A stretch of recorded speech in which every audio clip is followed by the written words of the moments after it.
Hello snowboarders of the internet, I'm your host Avran LeFeber, and in this video we're going to be reviewing the Ride Twinpig. This board features Ride's twin standard camber, which is rocker in the tips, camber underfoot, basically cam rocker. So that rocker in the tips is going to give you ease of entry in and out of turns, as well as a more optimal sweet spot for pressing and buttering, while that camber underfoot is going to give you all the load, pop, snap, and drive. This board's available in 136, 142, 148, 151, 154, 156 wide, and 157.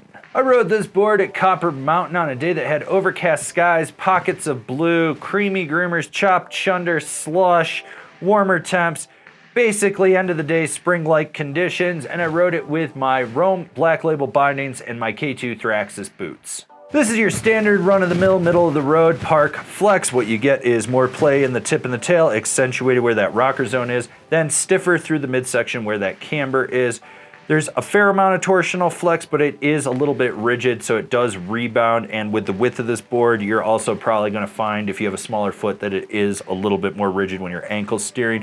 When it comes to stability, this board is pretty dang smooth. You have a double impact plate underfoot, which reduces almost all the chatter that you get from that rocker in the tips as it resonates back underfoot. In rutted out terrain, this board ends up staying on top of everything and not getting bucked around. While not the snappiest ride board out there, this board does have some solid pop. It's easy to engage that camber section, and as you roll back on the rocker, it gives you a little bit of a springboard effect, so you're able to pop a little bit more. What you put in is about what you're going to get out. So if you want to send a side hit, launch a cat track gap, ollie a slow sign, ollie over a family of fat skiers, it's got you covered. When it comes to jumps, if you load up, you're going to get a little bit more pop. If you don't and let the lip throw you, you're still going to be able to boost with this board. Small to medium jumps, no problem. You could even take this thing to the big line and really not worry about it due to the width and the fact that it is a middle of the road flex to it. So with that rocker in the tip and the tail, that's the sweet spot you want to be buttering on, and you're going to be able to press into it.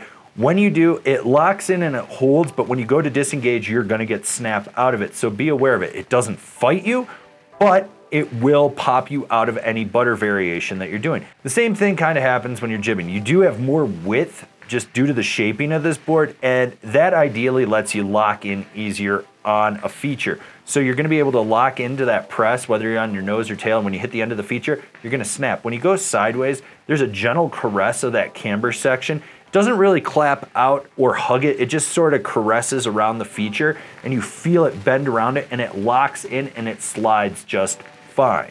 So one thing I want you to be aware of when you're carving with this board, at slower speeds, it can feel a little bit sluggish with its engagement. When you're going faster, this board really does come alive, and that slim wall grips and locks in perfectly.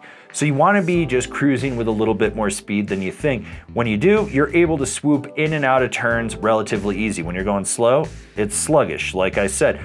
When you do get up to speed and you really crank your knee into the center of this board to drive off the tail, you get some snap out of that carve. You notice that it wants to spring you right out.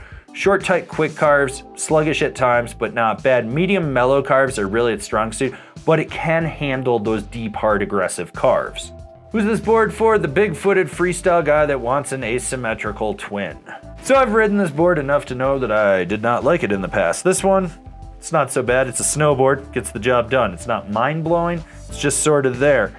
At the end of the day, I'll probably forget that it even exists when I'm recommending it to people, but it's not a bad board, it's not a great board. It's just sort of there. Now, if you're looking for a volume-shifted asymmetrical twin, yeah, it's not a bad option.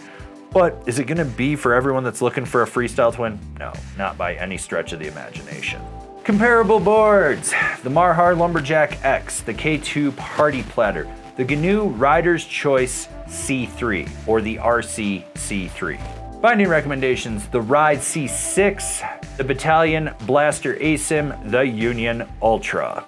This has been my review of the Ride Twinpig. Do you agree? Do you disagree? Do you own one? Are you gonna buy one? Leave me a comment down below. Let's have a conversation about this snowboard. If you're new here, remember to subscribe, click the bell, get those notifications. That way you're not missing any of the videos we got coming out for all you snowboarders of the internet.